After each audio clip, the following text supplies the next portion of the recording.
Hey guys, welcome to the Shadow series. We have covered almost every game necessary within this thing, with the ones showcased being listed right now. It's time to cover Shadow the Hedgehog. Let's do this! Death to all who oppose me!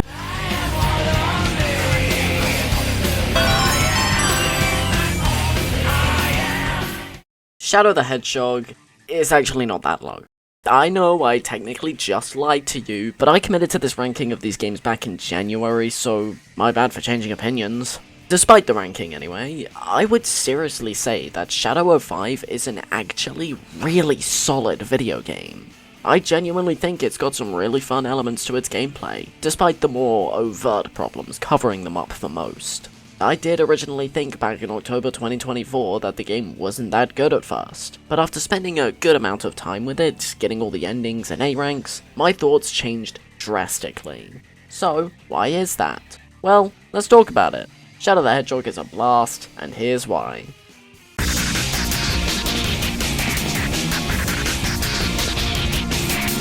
Right, so this game is a tough one to cover within this series, and it took me a while to think of a good way of describing the gameplay. Before we get into it though, I should explain the nuances within this one first, as it does things no other game would attempt. Shadow the Hedgehog expands on the mission structure that Sonic Heroes' Team Chaotix campaign attempted. There are 3 missions in each level, sometimes 2, and you get to pick and choose which one you complete.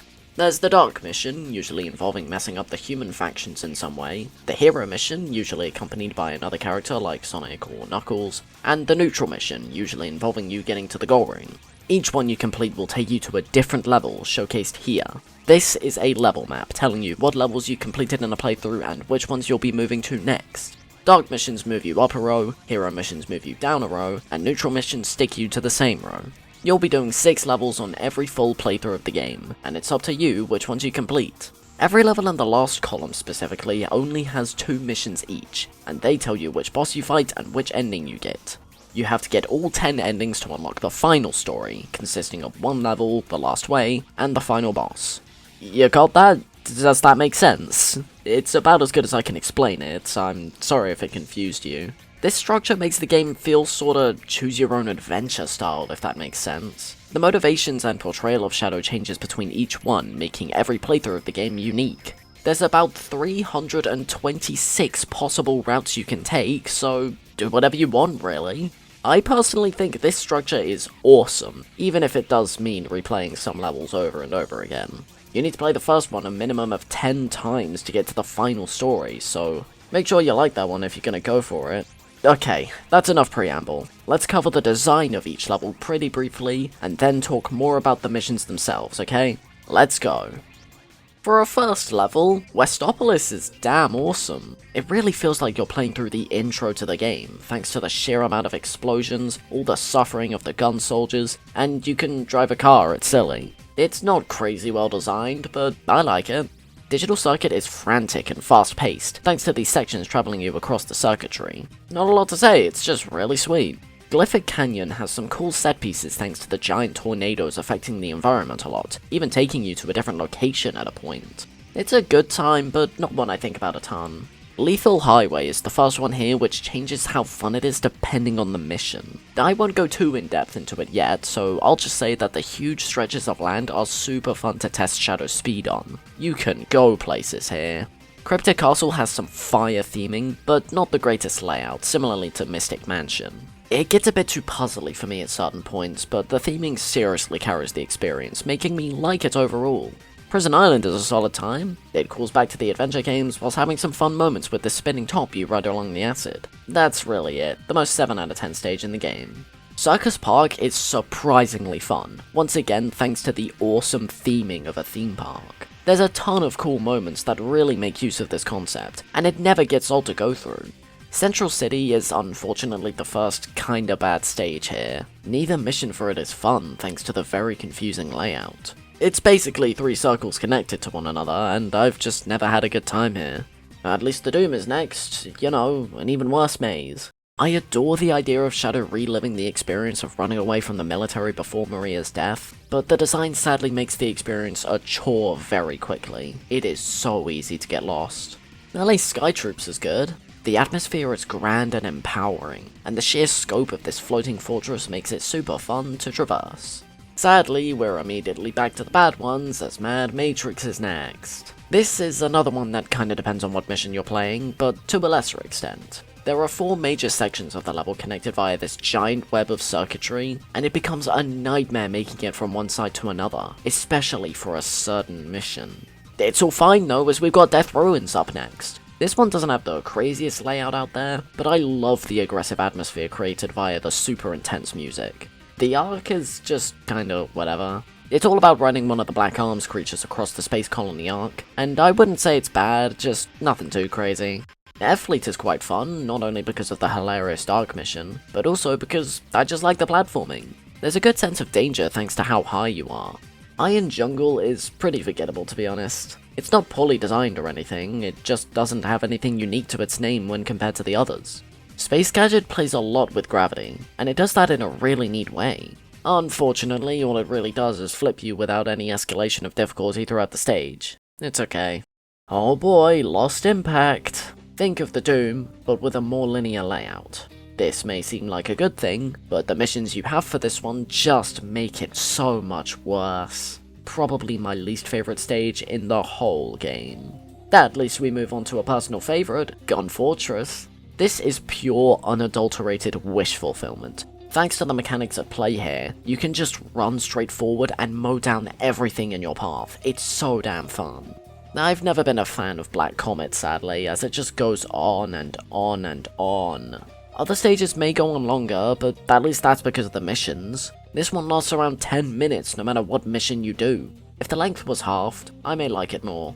Lava Shelter's at least pretty fun. The music really makes you feel like the serious edgelord the game is striving to make you feel like, and I love the general design of some rooms here. Cosmic Fall is a very controversial level, for good reason. It can take forever for the next piece of level geometry to appear, and some of the platforming can be tough to visualize. I do really like the general idea of the level at least, and it can be fun when done right. I'm pretty mixed on this one overall.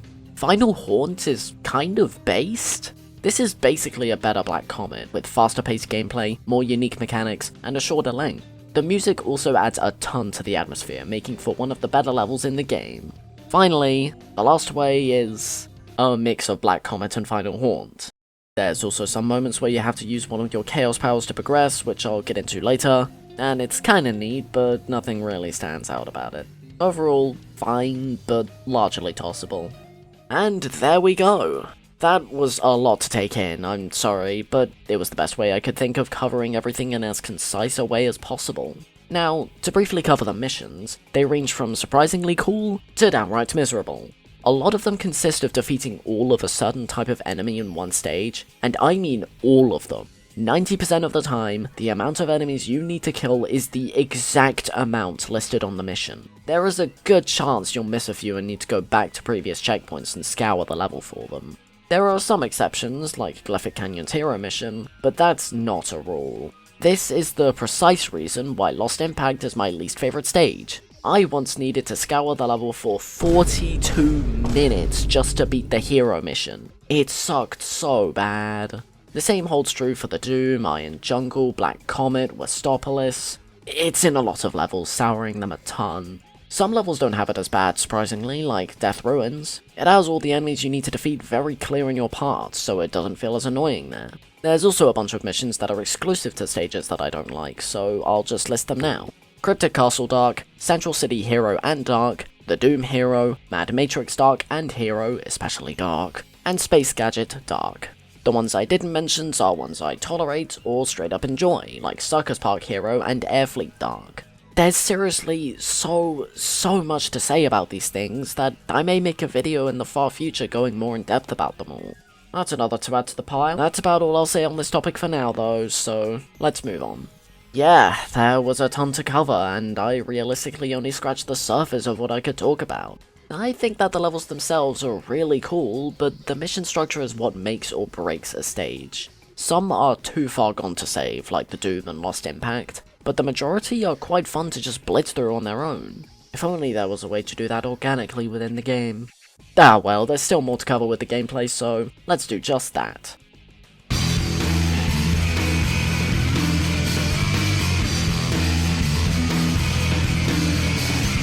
One large point of contention with this game is the way Shadow controls. A lot of people say he's too slippery, leading to a ton of accidental deaths.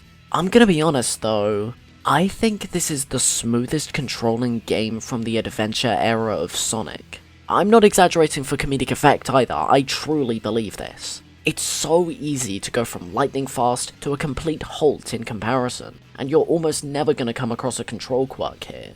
Despite how much I've played Adventure 2, I still come across a problem here and there when speedrunning, making some of my deaths not feel like my fault. This game, however, is responsive, binded well, and still allows for some cool shortcuts. People complain about the spin dash, and yes, I do think it works kinda weird, but it's much more reliable for platforming than previous games. You reach high speeds quick enough without it, so I'm not complaining. Lightspeed dashes are still not super consistent, but they're definitely better than before. What I'm trying to say here is that I genuinely cannot understand the complaints. I tried to think of a time where I got hit due to controls jank, and I just straight up can't. The only real problem I've come across is that when you get knocked off a ledge due to getting hit, I don't think the feature that previous games had where you have time to jump to avoid a BS death is here. It doesn't happen too often, so it's really not bad, but it's still worth noting. Now, there's still one huge aspect of the gameplay I haven't mentioned yet. The main thing this game has in comparison to all other Sonic games and will probably not return in any way: firearms. Most enemies, when killed, will drop whatever gun they are holding, allowing you to pick it up and use it for combat. There are so many different types of guns, all with differing ammo counts, damage output, and bullet types. You'll likely never run out of ammo for a gun, as picking up another of the same gun you already have refills your stash, but there's this really fun progression in each stage where you kill an enemy with a weaker gun, use that gun to kill a stronger enemy, and use that enemy's gun for the rest of the level. Most automatically aim at a nearby target with surprisingly good accuracy. Some you have to aim manually, some have homing shots and target multiple enemies at a time. There's a huge selection to choose from, and they make it super simple to kill a small group in one area and move on to the next. There are also melee weapons, but they suck. The guns add a greater sense of high-speed action to the gameplay that would be lost without them, giving this game its own unique style of speed unreplicated by any other entry. This, then, makes you wonder why people complain about them.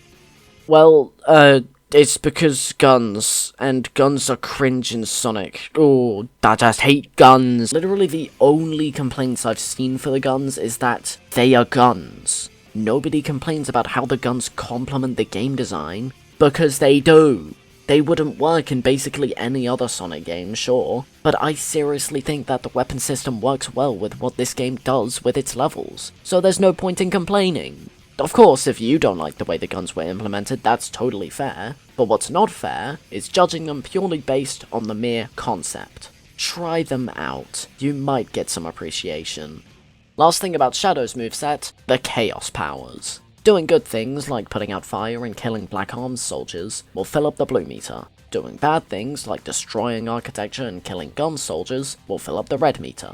Once one is full, Shadow becomes invincible, and whatever gun he's using will gain infinite ammo for a time. Both powers also have a special ability depending on which one was filled up. The Hero meter lets Shadow skip major sections of levels, and the Dark meter creates a giant explosion around him, OHKOing everything within a radius. It's usually worth not using these powers, however, at least depending on what mission you're doing. The infinite ammo helps out so much, and is basically the whole reason as to why Gun Fortress is so fun. You fill up the Dark meter super fast here, and paired with some of the strongest guns in the game, let's just say that gun won't be around much longer.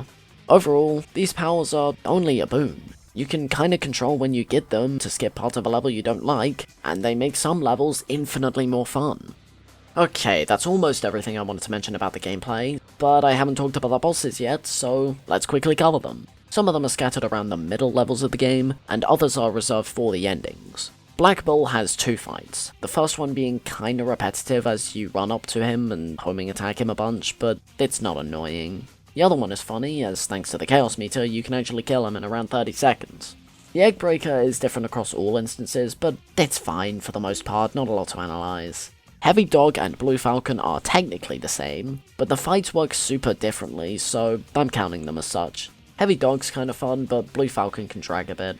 On to the ending bosses. Sonic and Diabolone sucks. It takes goddamn forever to do damage here thanks to how it works, and really sours the ending to your playthrough. Black Doom is far better, but it still has a lot of wait times, only paired with you dodging his attacks a bunch. Okay overall.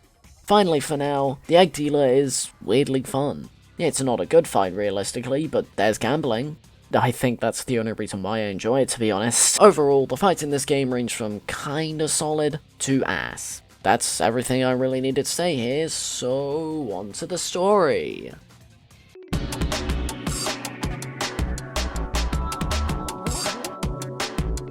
Shadow the Hedgehog's story is about as complicated as the gameplay, which only makes my job easier. In all seriousness, it's not too bad, because it's all about Shadow and what he can become under certain influences. Not the drug kind, Shadow begins the game without his memories, only knowing his name and a gruesome image of a young girl being shot. He's clearly desperate to understand the past he clearly has, before a giant cloud swallows the city he's watching over. A swarm of aliens pour out of it, destroying everything they see. Shadow just moves on, not caring about this destruction happening before his very eyes, until a mysterious entity calls out to him.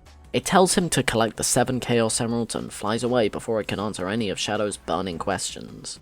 And so, his journey of self-discovery begins. The answer Shadow comes up with is different across every ending, ranging from emotionally resonant to destructively hilarious. There's a lot of different factions at play here, all trying to twist Shadow's narrative to their will, so let's cover all the significant characters and how they affect the plot. The Black Arms are the mysterious alien race from the intro, led by Black Doom. Their entire goal is to use humanity as an energy source, as they believe we are on a path of self-destruction. Unfortunately, that's really all the depth gathered from this side, as I believe each side of the story is here to test Shadow and his will. The Black Arms are clearly representative of Shadow's destructive side, seeing humans as lesser creatures only to be used for their own personal gain. This is a solid way of challenging Shadow's feelings on others, but there's something about them that just doesn't really click. In most endings where Shadow sides with them, all he really sees himself as is someone to bring about destruction. Not really that interesting, right? The President and the gun military is shown to be the opposite of the Black Arms, especially considering how both of them are the 2 targets in Westopolis, the first level. The President doesn't really do much, to be honest, so let's put our focus on the leader of Gun, Commander Abraham Towers. I actually really like the concept of this character, as they are supposed to represent what Shadow could have become after the events of the gun raid on Space Colony Ark. He was right there with Maria as another child taken care of on the spaceship, but managed to survive the gun raid and never forgot. He put the blame of the attack on Shadow and spent his life climbing the ranks just to get revenge on him. Even if Shadow is clearly being a good person on the run you're doing, he'll send the military after you, truly showcasing his madness. Unfortunately, like pretty much everyone in this game, the structure makes it really difficult to give their relationship some time to breathe.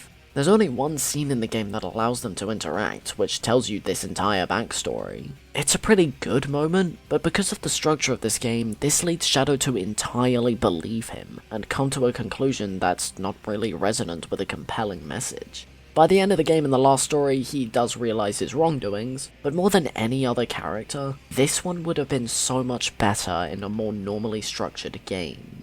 Sadly, because of the sheer number of things going on and routes to take within this game, basically everyone else barely even matters. E.G.G.M.A.N is just there to pad out the number of endings really, leading Shadow to conclusions similar to Heroes, except he kills him this time. Sonic and the gang are literally just there. None of them add or take away anything outside of Sonic and arguably the Chaotix. Sonic is kind of flanderized as a silly dude just wanting nobody to die, and everyone else is just Kia. That's literally all there is to say about these dudes. They add absolutely nothing to the plot. Finally, I guess I haven't mentioned anything to do with Maria and Gerald Robeatnic. It's solid, nothing outstanding though. They introduced some new Shadow lore here, in that he was created with Black Arms DNA thanks to Gerald becoming absolutely desperate to figure him out. I quite like this, especially due to more modern interpretations of these events, because it makes Gerald an even more tragic character. He knew he would be the cause of destruction 50 years down the line, so he set up a plan to make sure it wouldn't be the worst possible outcome. Unfortunately, Maria doesn't do anything too interesting here. Her appearances and levels make her seem like a hopeless child in need of saving, and whilst it still works to make Shadow care about her, it was how Maria taught Shadow to love humanity that truly makes their relationship so compelling. I wouldn't say this game completely changed her character unlike others, but a scene or two showcasing what Maria teaches Shadow about humanity would have done wonders. There is one thing relating to the story I have not mentioned yet, and for good reason. I wanted to set the stage of this narrative as one that's good, but with too many things going on for its own good. This should lead me to not really care too much about it, but there's one key thing the game does unintentionally that makes me adore it. The dialogue and general concepts at play. We're on our way to the Ark, so I guess that means we're going too. Huh? It is no secret that this game is obscenely edgy. The bad guys are called the Black Arms, there are endings that imply Shadow offs himself after the final cutscene, and just look at these renders. This is without a doubt one of the edgiest games ever made, at least the most edgy platformer out there, and I adore it. I've always been obsessed with edgy stereotypes in video games, you know, guns, explosions, dark evil characters, the extinction of humanity, that kind of stuff. And whilst I do acknowledge that this game doesn't lead to actually good stories a lot of the time, I can always find ironic enjoyment out of it. The sheer amount of moments that are ironically hilarious is something to behold. The amount of times damn is said as they can't say fuck, Black Doom's dark evil and twisted voice, Shadow saying this just before Shadow's about to end his own life. Hey, don't go there! Yet! This stuff just never gets old. There's a reason as to why I animated myself in the intro to this game back at the beginning of all this, and that's because no matter how rough around the edges this game may seem to be, you will not be able to make me hate it, because of how fun it is. I think that's everything for the story now, so let's move into the final segment.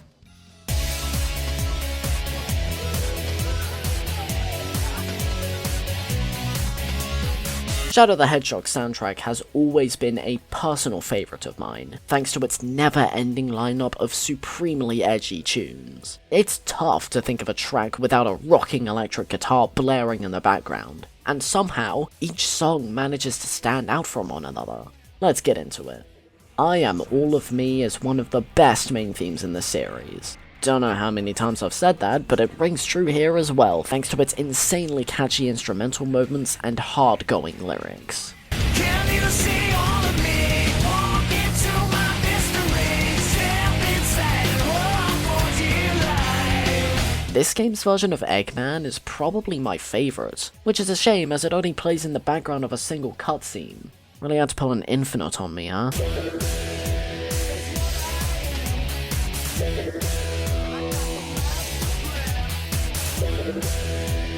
Westopolis is a brilliantly intense track, kickstarting the game with the highest amount of energy and angst possible.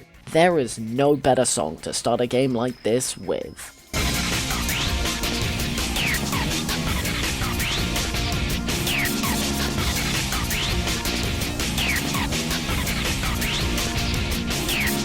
Glyphic Canyon has this extremely atmospheric and angsty aura to it, more than Westopolis. I especially love when the track is backed with this super cool synth, I think it is at least.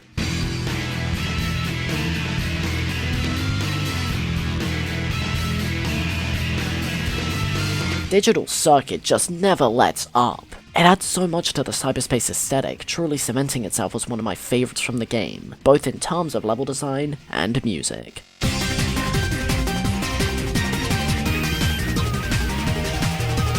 It is a genuine miracle that Circus Park actually works within the confines of this dark game. They made an edgy circus theme. How do you genuinely do that?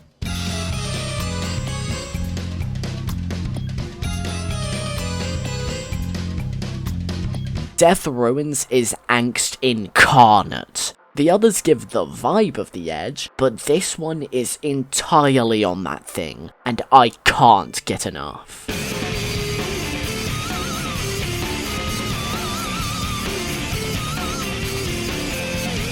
Sky Troops is dramatic and grand, really selling the scope of this giant floating temple. It's one of the more unique tracks too, really standing out from the crowd.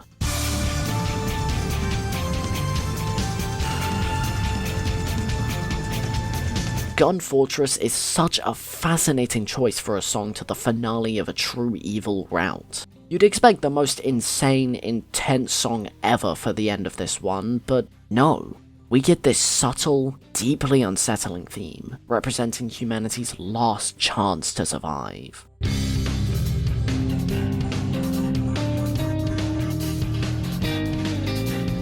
As much as I dislike the Doom from a gameplay standpoint, the music is genius. It's super high octane, yet not intense in a way. It really feels like a genuine rush to survive, where one wrong move could lead to your demise.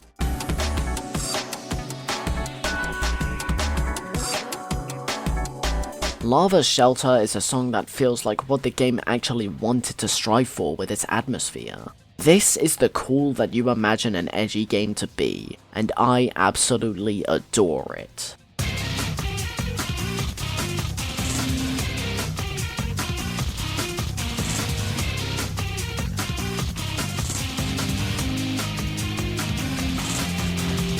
Cosmic Fall is just pure insanity. The arc's breaking down at the seams, and you gotta get out of there ASAP. So this song matches that energy exceptionally.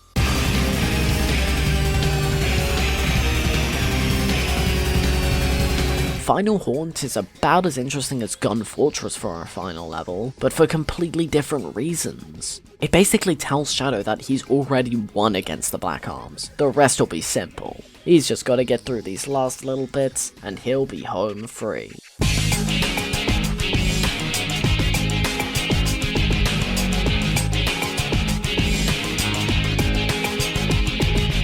Finally, there are many other vocal themes for the other kinds of endings, but I want to focus on Never Turn Back, the ending theme for the last story. It begins with a solo piano, really bookending the final cutscene wonderfully. And then it just goes off, with some insanely motivational and climactic tunes, especially that chorus.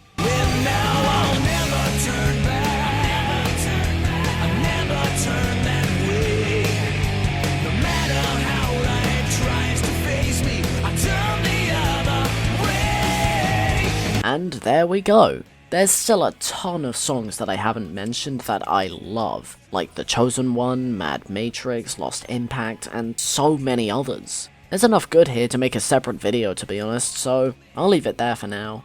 Yet another topic to add to the pile, yippee. That's everything about the game though, so you know what time it is. It's time to end this.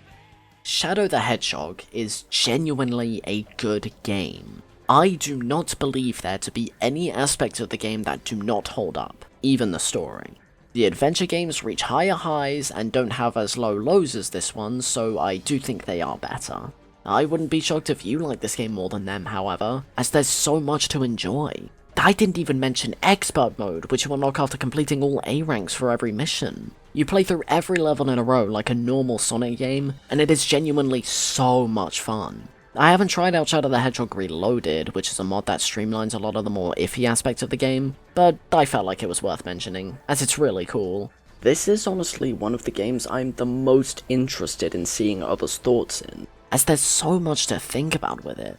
For me at least, I think it's super fun, with a few lackluster elements that hold it back from true excellence. That's about it for this episode, and the next one, it may just be the longest, most ambitious episode of the series yet. It's a game that means so much to me on a personal level, and is one of my top 25 favorite video games of all time. Wondering what it is? Well,